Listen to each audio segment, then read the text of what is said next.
Qu'est-ce que ça donnerait un combat entre Ross et les Avengers? J'ai vu en retard le dernier Captain America et la fin m'a un peu déçu. Alors je veux bien que oui, le vibranium a joué un rôle assez important dans ce combat, mais quand même, non! Je n'arrive toujours pas à digérer cette fin. Je ne dis pas que la scène était nulle. Non, loin de là, je l'ai appréciée.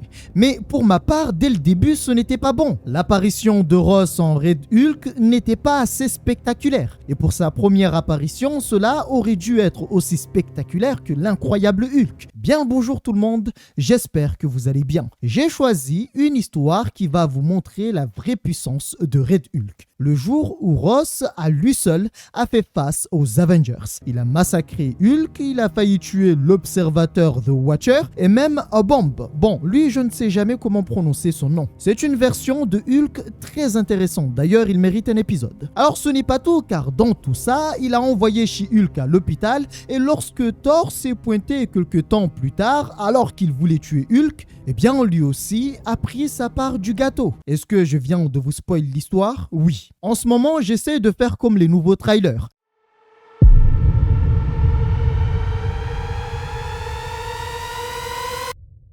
Bon alors, c'est quoi cette histoire? Tout commence avec un désastre. Un certain Léonard s'est rendu à Dimitri en Russie pour examiner un lieu où s'est produit un affrontement assez violent. Arrivé sur les lieux, il essaye de matérialiser ou de visualiser ce qui s'est passé. D'après les traces de l'impact, la chose est arrivée dans ces lieux. Il est arrivé si vite que son adversaire n'a pas eu le temps de réagir. Il s'avère que la personne dont on parle, c'est Hulk. Ce dernier traquait une autre personne. Son adversaire ne pouvait rien faire car il était plus rapide. Et d'après ce que voit Léonard, Hulk a gardé son adversaire près de lui. Il ne l'a pas laissé s'éloigner ni même donné le temps à une riposte. Il semble que tout était calculé. Il est allé jusqu'à lui fissurer le crâne. Tout ça pour le mettre hors jeu rapidement.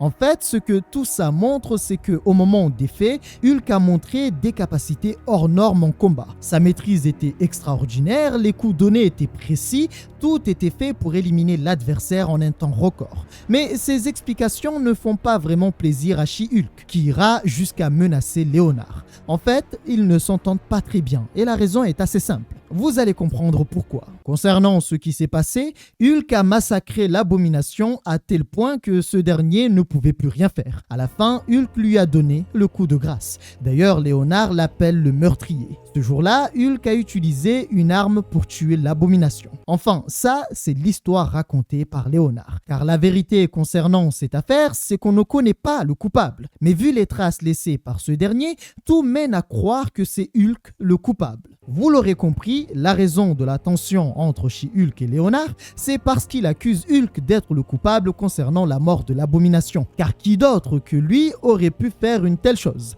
D'ailleurs, à certains moments, on soupçonne même She-Hulk d'être la coupable. Mais vu les traces, ça ne peut pas être elle. Quand bien même tout mène à croire que c'est Hulk, il y a quand même des choses qui ne collent pas. La première, c'est que Hulk n'utilise pas d'armes, sans oublier qu'aucune arme n'est faite pour ses mains. L'arme utilisée était donc une arme conçue sur mesure. La deuxième chose, c'est que Hulk avait déjà vaincu l'abomination, donc il n'y avait aucune raison pour lui de le tuer. Il y a deux entités qui auraient pu construire l'arme, le Shield et Tony Stark. Tony Stark, de son côté, possédant bien plus de responsabilités maintenant, il va demander qu'on fouille tout son arsenal de combat pour vérifier les armes. La raison qui pousse à penser que c'est Hulk, c'est la taille des empreintes et les rayonnements gamma trouvés sur la cible. En gros, si ce n'est pas Hulk, cela reviendrait à dire qu'il existe un autre Hulk. C'est justement là le problème, car personne ne sait s'il existe un autre Hulk. Là où ça va devenir encore plus intéressant, c'est que sur les traces de pas, ils vont retrouver du verre. En fait, il y avait tellement de radioactivité que la Terre avait été brûlée, formant ainsi du verre. Ce qui confirme que ce n'est pas Hulk, car Hulk ne possède pas cette capacité. Étrangement, le général Ross va péter les plombs et va demander si cela avait du sens de donner ce travail à des experts tordus et des escrocs. À cet instant, Léonard voulait récupérer le maximum de preuves afin de pouvoir les étudier et trouver des réponses. Sauf qu'un autre groupe fera son apparition. Il est composé de 4 membres et ses gens n'étaient pas d'accord. Alors vous me direz, bon, c'est quoi encore le problème? En fait, c'est simple. Emile Blonsky, alias l'Abomination, était un citoyen russe et tout cela s'est produit chez eux. Du coup, ils veulent prendre en charge l'affaire concernant son meurtre. Et les autres, à savoir l'équipe de Tony, eh bien, ils devront simplement attendre la fin de leur enquête et le partage de leurs conclusions. Ah oui, au passage, durant l'affrontement présumé entre Hulk et l'Abomination, tout le village avait été anéanti. Il n'y a aucun survivant, enfin, c'est ce qu'ils pensaient. Et d'ailleurs, c'est l'une des raisons qui a poussé cette équipe à intervenir et prendre les choses en main. Mais la situation va rapidement s'aggraver. Tony avait obtenu une autorisation avec le Shield pour intervenir dans cette affaire. Cependant, personne ne veut entendre et la situation va rapidement partir en vrille. En même temps, c'est normal. Lorsque vous rassemblez trop de testostérone au même endroit, en général, ça finit pas très bien. Leonard va affronter Red Guardian, She-Hulk va se retrouver à devoir affronter Ursa Major, une bête possédant des griffes très tranchantes. Crimson Dynamo a voulu tester l'armure d'Iron Man. Bon, clairement, faire ça était une grosse erreur. Tony va montrer une puissance sans précédent. À la base, ils étaient venus simplement pour aider et au final, ils se retrouvent dans un conflit absolument inutile. Mais alors qu'ils se chamaillaient tels des enfants, Ross dira avoir trouvé quelque chose. Il y avait un survivant dans ce village, ce qui était une bonne chose. Alors Tony va lui demander qu'est-ce qu'il avait vu. La petite fille n'a cessé de dire qu'un seul mot, rouge. Personne ne comprenait ce que cela voulait dire. Au même moment, aux frontières d'Alaska, un homme venait de se réveiller. Il était fatigué et avait froid. Tout ce qu'il voyait, c'était des flammes. Alors il s'est rapproché de ces flammes pour voir. Et quelle fut sa surprise de voir que le lieu avait été détruit. À cet instant, il s'est questionné. Qu'avait-il fait? Cet homme est Rick Jones. Mais il porte aussi un autre nom, celle d'une bête bleue portant le nom de Obomb. Quelque temps plus tard, Leonard va se rendre dans le Nevada, un endroit isolé où se trouve une base gamma appelée Vallée de la Mort. Il n'y avait plus d'humains, mais seulement des robots qui tenaient l'entrée et la sécurité. Dans ces lieux se trouve une prison très spéciale puisqu'elle était enfuie sous la terre dans un secteur portant le nom de niveau 5. Toutes les entrées possèdent une protection. Cela avait une raison, car le prisonnier se trouvant dans cet endroit est très dangereux. Le prisonnier dont on parle, c'est Bruce Banner. Et lorsqu'il les a vus faire leur apparition, il leur a dit qu'il se demandait quand allait-il venir le voir pour lui demander son aide.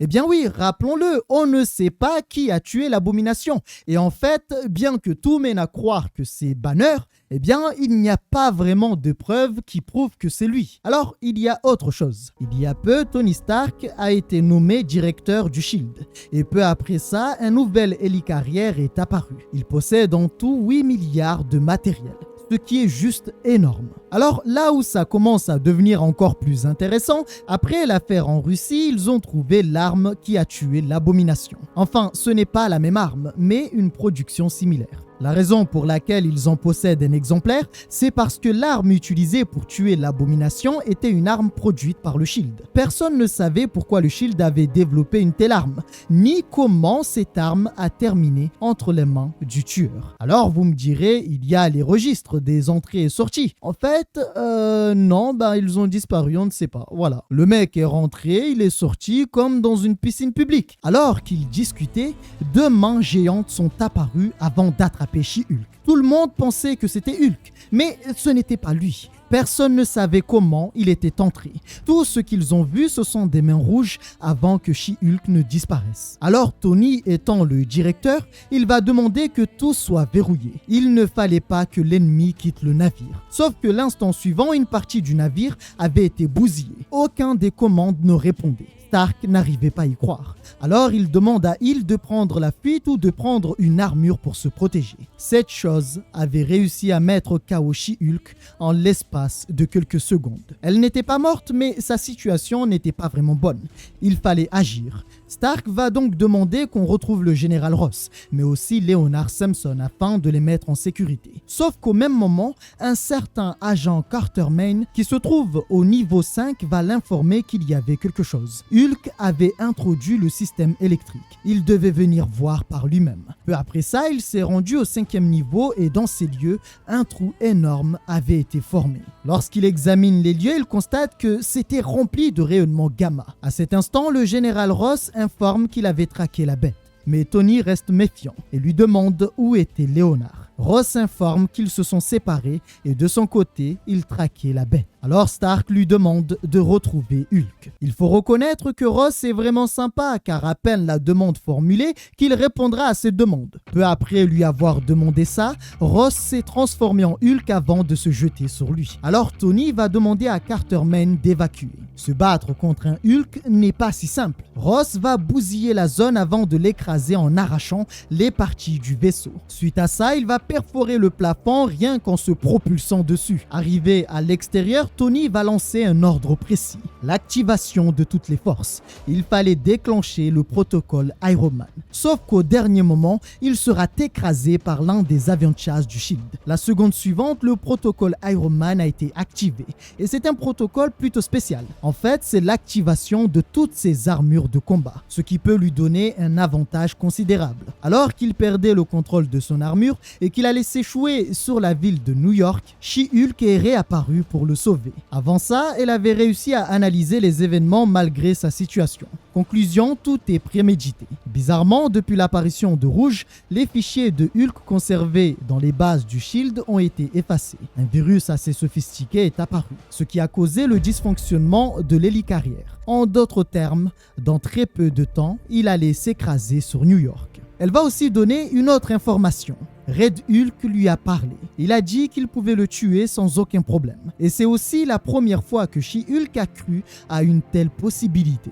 En général, elle sait qu'on ne peut pas la tuer si facilement. Mais là, elle savait qu'il pouvait le faire et il aurait pu le faire. Peu après ça, Tony va récupérer le plein fonctionnement de ses armures. Pour sauver New York, il a donné l'ordre à toutes ses armures de diriger l'hélicarrière. En fait, cette situation l'énervait, parce qu'il avait quand même investi 8 milliards de dollars pour ce mastodonte. Au final, il va demander qu'il soit redirigé vers le New Jersey, histoire de minimiser les dégâts. Malheureusement pour lui, son vaisseau ne va pas durer, mais au moins, il a pu sauver la ville. Alors, au même moment, un homme venait d'arriver près d'un lieu sécurisé. Je parle ici de la base Gamma dans la vallée de la mort au Nevada. Sauf qu'il va croiser la route d'une bête. Une bête qui pensait qu'il était mort depuis longtemps. Ce qui l'avait surpris car il n'avait pas pensé qu'il allait croiser Red dans cet endroit. Alors pour lui faire face, lui aussi laissera sortir la bête en lui. Pour arrêter un Hulk, il faut un autre Hulk. Ce qui est intéressant, c'est que Blue semble être lié à tout ça. Il savait que c'était Red, à savoir Ross,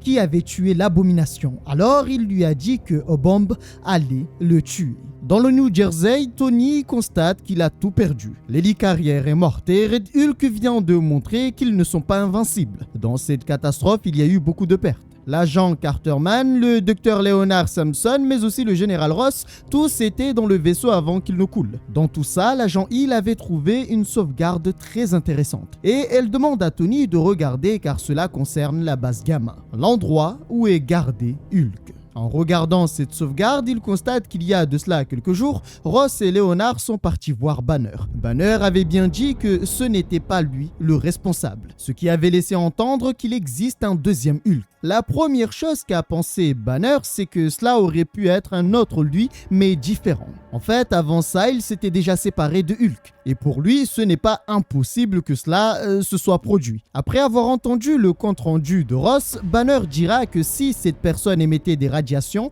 alors cela voulait dire qu'il a eu de nombreuses expériences ou était exposé aux radiations. Il voulait donc voir les fichiers pour aider et trouver rapidement le coupable. Mais étrangement, le général Ross a refusé. Comprenant sa position, il demandera à Ross de trouver l'arme du crime, car cela serait plus simple avec l'arme de trouver le coupable. Durant quelques instants, le général Ross s'est adressé à Banner sans que l'enregistrement n'ait pu enregistrer ses paroles. Enfin, tout était fait en sorte qu'on n'entende pas trop sa voix. Alors surpris, Tony va essayer de récupérer le son, mais sans jamais réussir. Il va donc péter un câble et d'ailleurs l'agent Hill lui avait transmis cette vidéo parce qu'elle pensait qu'il pouvait récupérer le son. Mais Tony ne pouvait pas le faire, ce qui commençait vraiment à l'agacer. Il demandera donc qu'on trouve une personne qui soit capable de leur permettre d'entendre tout ce qui avait été dit. Ouais, sous-estimer le général Ross est une mauvaise idée. Nous le savons, Hulk est dangereux et en plus d'être extrêmement dangereux, il est extrêmement puissant. Maintenant, prenez l'intelligence d'un militaire, la capacité d'analyse et de combat d'un homme qui a passé des années dans l'armée et prenez tout ça et mettez ça dans le corps de Hulk. Résultat, un monstre terrifiant voit le jour. Alors que Tony essayait de trouver une solution, deux monstres de puissance livraient un combat des plus violents. Bien que Rick Jones avait dit qu'il allait le tuer, sa force montre que ce n'est pas vraiment possible. Alors bien sûr, à certains moments, il arrive à porter des coups assez violents à Rouge. Mais ces coups n'ont fait que le mettre encore plus en colère. Durant ce combat, les coups et tout le bruit produit par ce duel va activer les systèmes de sécurité. Mais en fait, il s'avère que c'était ce que voulait le général Ross. Il lui fallait une arme assez puissante. Et il va aussi confirmer que c'était lui qui avait tué l'abomination. Après ça, Bleu va s'effondrer. Rouge constate que sa peau était à l'épreuve des balles, donc il ne pouvait pas le tuer aussi facilement. En fait, c'est comme s'il possédait une armure. Même en lui donnant des coups, ce n'est pas aussi facile de lui briser le crâne comme il l'avait fait avec l'abomination. Alors non, ils ne vont pas s'arrêter là. Et d'ailleurs, étant donné que j'ai du mal avec le nom de A-Bomb, désormais j'utiliserai le nom français, Bombe A. Car en réalité, son nom veut simplement dire Atomic Bomb ou bombe atomique en français. Malheureusement, le concernant, il va passer un très mauvais moment. Il va devoir encaisser des coups extrêmement violents sans pouvoir se défendre. Et il apprendra de la part du général que c'est de cette façon qu'il a brisé le crâne de l'abomination. Il l'a simplement frappé jusqu'à ce que son crâne se brise. Alors, il voulait tenter l'expérience avec lui et voir à quel point il était résistant. Et les coups étaient si puissants que la terre s'est fondue en deux. La force était telle qu'un séisme de niveau 9 avait été détecté par la sécurité. Malheureusement, ça ne s'arrête pas là, puisque sa puissance monte jusqu'au niveau 10. Les coups de Rouge équivaut à un séisme de magnitude 10. Au passage, la force était si puissante que la prison se trouvant à plusieurs mètres sous terre avait été impactée. À cet instant, Banner avait pensé mourir et il demandera qu'on le laisse sortir. Sauf que la sécurité va activer un gaz pour le faire dormir. Tout ça accumulé va réveiller la bête Hulk. Étant donné qu'aucun de ces avertissements n'était pris en compte, la sécurité a activé un autre système appelé sécurité Harpie. En gros, ce sont trois bêtes gigantesques possédant une forme mi-humaine, mi-oiseau. Alors non, ce n'est pas une transformation ou un pouvoir. Ce sont juste des robots qui possèdent le visage de la fille du général Ross. Ouais, nous sommes d'accord, c'est terrifiant.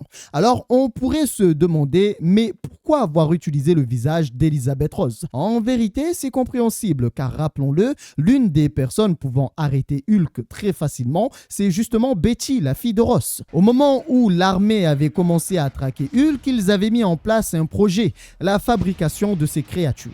Mais l'armée savait que ces créatures ne pouvaient pas vraiment arrêter Hulk juste par la force. Il fallait quelque chose de plus sincère. Le visage de Betty. Ces armes avaient été créées avant même l'apparition de Bleu ni même de Rouge. Et tout ça avait été fait sans le consentement du général Ross. Pour arrêter cette créature, la bombe A va simplement lui arracher les membres un par un avant de s'écraser. Quant au général Ross, il va se déchaîner comme jamais, tout en disant qu'il est son propre monstre. C'est à partir de là que les choses vont complètement partir en vrille. Alors qu'il était en train de massacrer cette chose, il va dire que rien, pas même une création humaine, ne pouvait l'arrêter. Lorsqu'il se retourne, il pensait tomber sur la bombe A. Mais cette fois-ci, c'est Hulk qui est apparu. Bon, alors, la suite, c'est juste une folie. Non, je ne parle pas du combat de Ross contre Banner. En fait, une autre personne fera son apparition et ce n'est nul autre que Oatu, l'observateur. Alors, pour celles et ceux ceux qui sont abonnés à la chaîne depuis le début, vous le savez, je ne peux pas me le sentir celui-là. Jusqu'à maintenant, je n'arrive pas à comprendre l'utilité de ce personnage. Non mais sérieusement, il possède un grand pouvoir, ok, il observe les moments les plus importants dans l'univers, ok,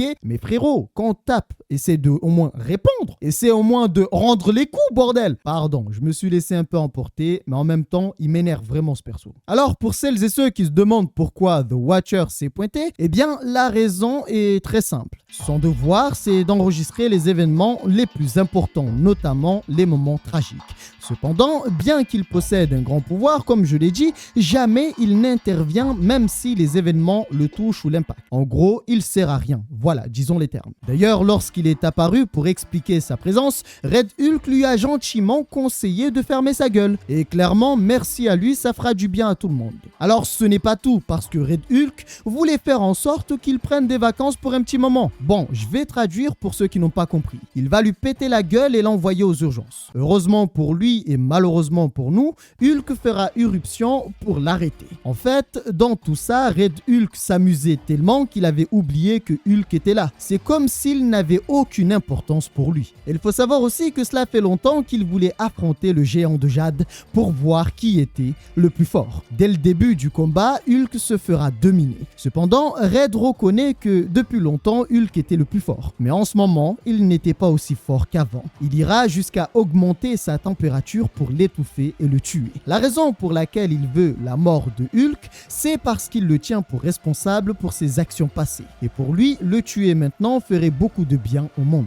Bon, c'est un peu se tirer une balle dans le pied. N'oublions pas qu'il a fait la même chose que Hulk. Pour tuer l'abomination, il a annihilé tout un village. Reprocher à Hulk d'avoir causé des dégâts colossaux et même tué des gens lorsqu'il était devenu fou, il n'est pas vraiment le bon cornichon pour se permettre de sortir ça. D'ailleurs, Hulk, pour répondre à ça, il fera comprendre que la seule chose qu'il a toujours voulu, c'est qu'on le laisse tranquille, qu'on le laisse en paix. Ce qui est intéressant, c'est que Rose était d'accord sur le fait qu'il fallait laisser tranquille Hulk tant que ce dernier ne cause pas de problème.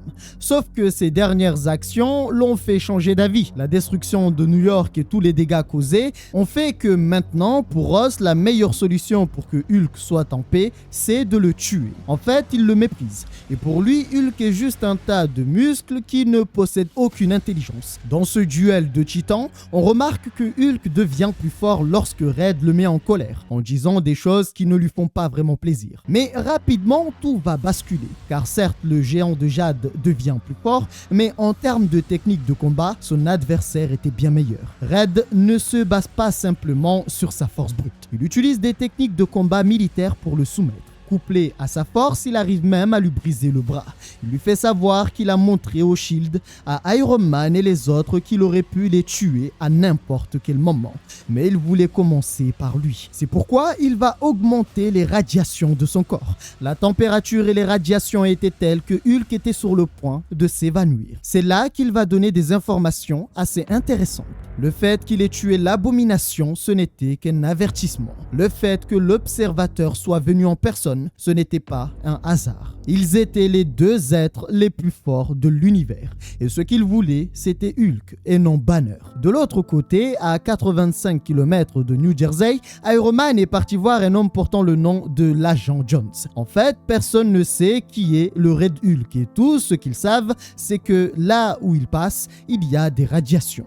Des pas énormes et du verre dû à la Terre qui a été brûlée par les radiations. Malheureusement, dans cette affaire, l'agent Clay Carter Maine est mort. C'est un ancien du Shield qui devait prendre sa retraite après quelques années de service. Bien qu'ils n'arrivaient pas à trouver le coupable, ils ont quand même réussi à trouver quelques traces. Après avoir reçu l'ordre de la part de Tony de trouver le général Ross et Leonard, tout ce qu'ils ont trouvé, c'est ce vêtement rempli de rayonnement gamma. La personne qui l'avait l'a déchiré lorsqu'il s'est transformé et tout mène à croire que c'est Leonard. Oui, bon, pour le moment, on a l'impression que l'enquête est vraiment éclatée au sol. D'ailleurs, en fait, ce n'est même pas une enquête. Aucune enquête n'a été réalisée. Ce ne sont que des suppositions. Quelque temps plus tard, Hulk s'est enfin réveillé, mais tout ce qu'il verra, c'est rouge. Il l'a tabassé de nombreuses fois pour l'empêcher de faire apparaître Banner. D'ailleurs, il a hésité à laisser Banner apparaître pour exploser son crâne. Mais pour lui, il fallait quelque chose d'incroyable. En fait, tuer Hulk et apporter son cadavre pourrait lui permettre d'obtenir une médaille pour l'avoir tué.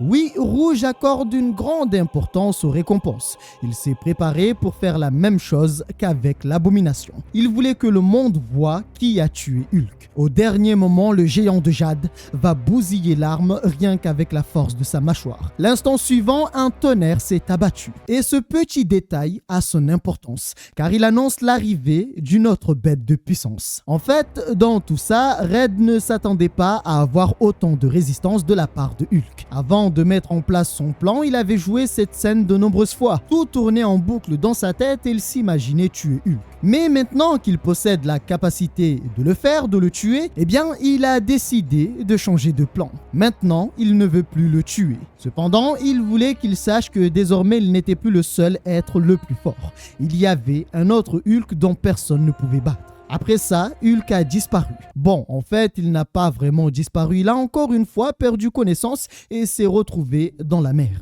Mais ce n'est pas la fin, car une autre personne, encore une fois, fera son apparition. Cette fois-ci, c'est le fils d'Odin en personne, Thor. Rouge n'avait pas prévu de l'affronter, mais cela ne voulait pas dire qu'il refusait l'invitation. La raison pour laquelle il n'avait pas prévu de l'affronter, c'est parce qu'il avait entendu que Thor était mort. Sans attendre, le fils d'Odin va s'en prendre à lui, tout en lui faisant comprendre que lorsque la lumière du jour apparaîtra, il sera mort.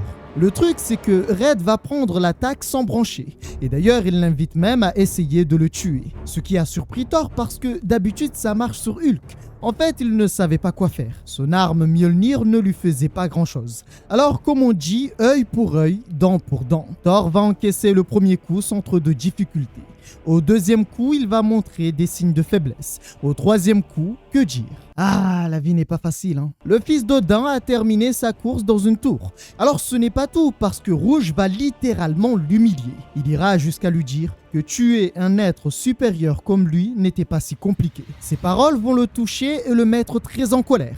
Dans cette situation, il ira jusqu'à estimer que la présence de Rouge menaçait tout Midgard, à savoir la planète entière. Étant donné qu'il avait juré de protéger le monde, il était de son devoir de l'arrêter. Le problème, c'est que bien qu'il possède un grand pouvoir, la force de Rouge était au-delà de ce qu'il pensait. En fait, c'est juste un monstre de puissance. Il va attraper son marteau et faire un bond vers l'espace. La raison pour laquelle il fait cela, c'est parce qu'il reconnaît que Thor était extrêmement fort. Ce combat montre beaucoup de choses très intéressantes. Déjà, on remarque que Rouge connaît ses adversaires. Et d'ailleurs, durant ce combat, il reconnaît que Thor était extrêmement fort. Cependant, sa force ne pouvait pas l'égaler d'après lui. Il ira jusqu'à lui dire qu'il connaissait le secret concernant le marteau Mjolnir. Il sait qu'il ne peut pas le porter sur Terre. Cependant, la loi concernant le marteau change complètement lorsqu'on est en apesanteur. Alors non, en plus de pouvoir porter le marteau Mjolnir dans l'espace en détournant la règle, il ne respire pas dans l'espace. Il retient simplement son souffle. Il va donc profiter de cet avantage pour juste le massacrer. Bien que Thor voulait revenir sur Terre, cela était impossible. De plus, maintenant qu'on utilise le marteau contre lui, son armure ne pouvait pas résister au coup. Rouge ressortira vainqueur de ce combat sans avoir dépensé trop d'énergie. Je pense qu'on ne se rend pas assez compte de l'exploit de Ross. Après l'avoir vaincu, grâce au marteau, il va changer de trajectoire pour le conduire sur la Lune. Je le rappelle quand même encore une fois, Red retient sa respiration et tout ça est possible grâce à sa résistance physique. Alors si vous vous demandez si Hulk peut le faire, oui, Hulk peut aussi le faire. Après l'avoir ridiculisé, il ne l'a pas tué. En fait, depuis le début, on voit clairement qu'il veut juste montrer qu'il est le plus fort. Suite à ça, avec un seul bond, il va retourner sur Terre près de la frontière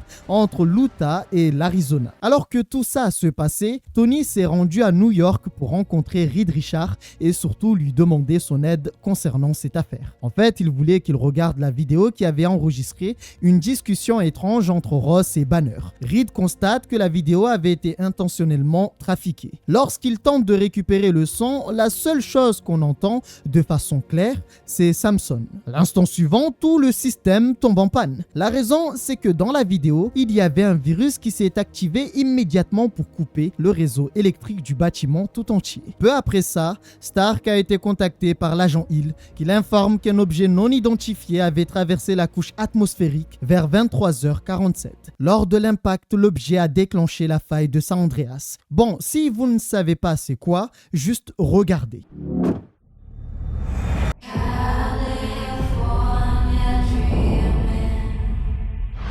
En gros, dans très peu de temps, la ville de San Francisco allait s'enfoncer dans l'océan Pacifique. Et d'après l'analyse, l'objet identifié, c'est Red Hulk. À cet instant, Reed leur demande de ne pas appeler les forces militaires. Ça ne sert absolument à rien. Il voulait faire appel à des hommes qui seraient bien plus utiles. Au même moment, sous le pont du Golden Gate à San Francisco, la bombe A dû plonger dans les profondeurs pour aller récupérer Hulk. Le dernier va se réveiller dans une rage folle après sa défaite contre Red Hulk. Lorsqu'il remonte à la surface, il constate que la ville était en train de s'effondrer. Et pas que parce que des gens sont venus les voir. Comme l'avait dit Reed Richards, l'armée ne suffisait pas, il fallait des renforts. Du coup, ils se sont rassemblés et ont fait appel à Namor et Ares. Est-ce que ça va changer quelque chose? En vrai, pour une fois, je n'ai pas envie de vous spoil. Quoique, je vais vous spoil. Ils n'auront aucune importance dans ce combat. Ne me remerciez pas, c'est moi qui régale, ça me fait plaisir. D'ailleurs, mettez un like et abonnez-vous si vous voulez encore plus de spoil. Dans cette situation, Tony demande une trêve.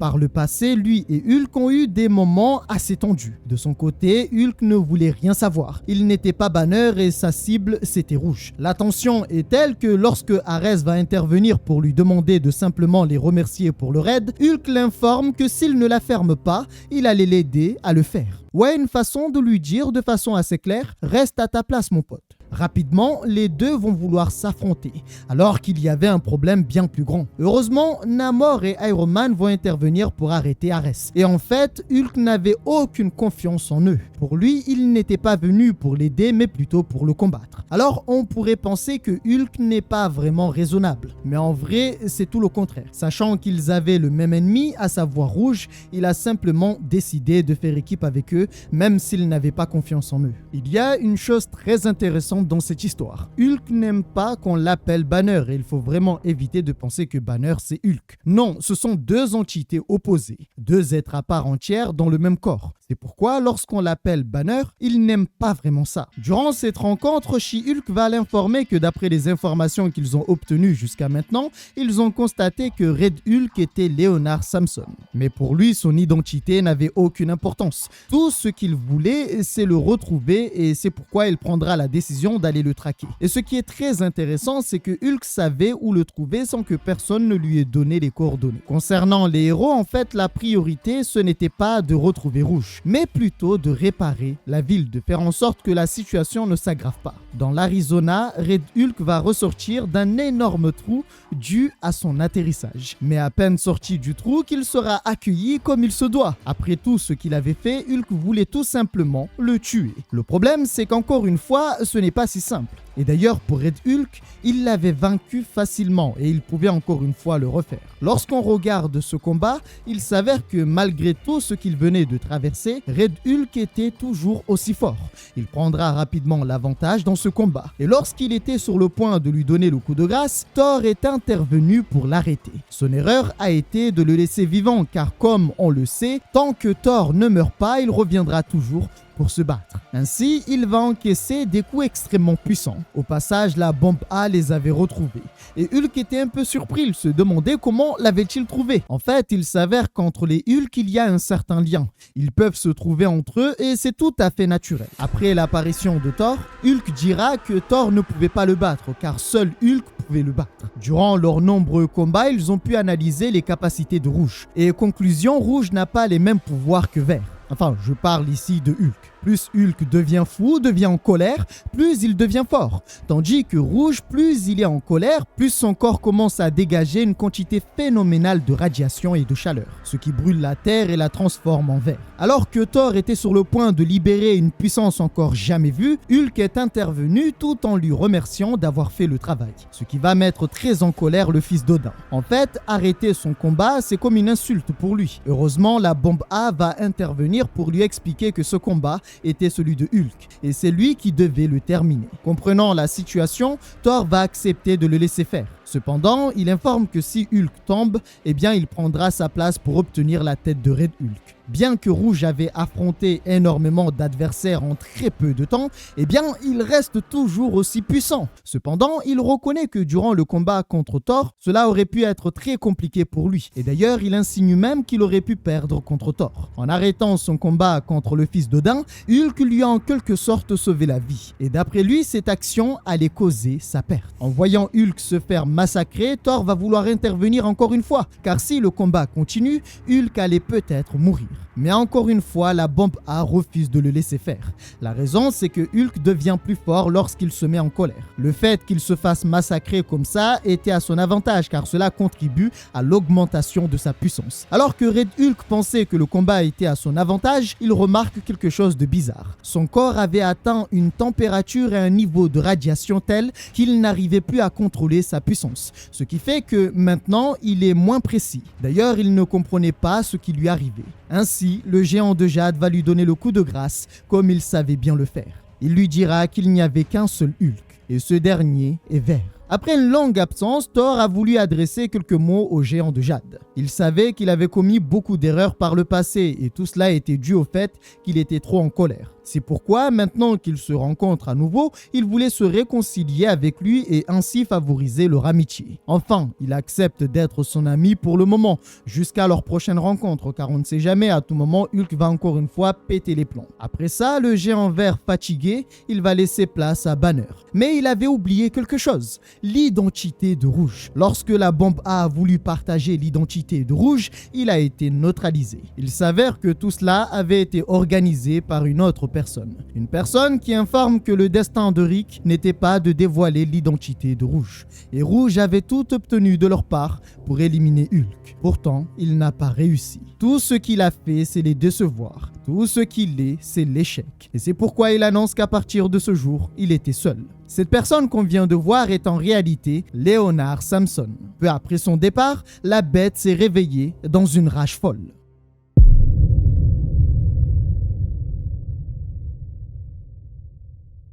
Voilà, c'est la fin de cette histoire. Pour moi, l'histoire est vachement intéressante et Rouge m'a un peu déçu. Pour ma part, ses actions n'avaient aucun but si ce n'est montrer qu'il était le plus fort. Il n'a rien fait d'impactant. En fait, il est juste apparu, a fait le bordel et c'est tout. Genre, il n'y avait aucun but. Pourquoi a-t-il épargné tout le monde? Personnellement, j'aime Hulk, j'aime énormément aussi Iron Man. Mais pourquoi lorsqu'un vilain peut faire quelque chose de significatif, quelque chose qui peut changer les choses, on fait en sorte que cela ne se produit pas? On fait en sorte de réduire tout ça à néant. Il aurait pu détruire Tony, mais tout ce qu'il a fait, c'est installer un virus et détruire l'hélicarrière. La seule chose qu'il ait fait que je trouve être incroyable et assez significatif, c'est le fait qu'il ait tué l'abomination d'une telle facilité que cela en devient humiliant. Ça, c'est intéressant. Ça montre à quel point le personnage, il est extrêmement puissant. Mais pourquoi quand c'est les héros, là, on devient un peu plus gentil? On évite de trop les blesser. Tout ce qu'il a fait à Hulk, c'est lui briser le bras. Et encore, ça se régénère. Je suis pour les héros, mais je n'aime pas le fait que ce soit trop facile. Parce qu'il faut reconnaître, c'est trop facile de leur donner toutes les cartes. Red aurait pu faire des choses incroyables, mais il n'a rien fait au final. Alors bien sûr, on peut lui trouver l'excuse de oui, il n'est pas un meurtrier. Ça peut se comprendre, oui, mais quand même, regardez ce qu'il a fait à l'abomination. Ce n'est que mon avis et pour ma part, c'est juste un peu dommage quoi. Enfin bref, prenez soin de vous et on se retrouve dans le prochain épisode.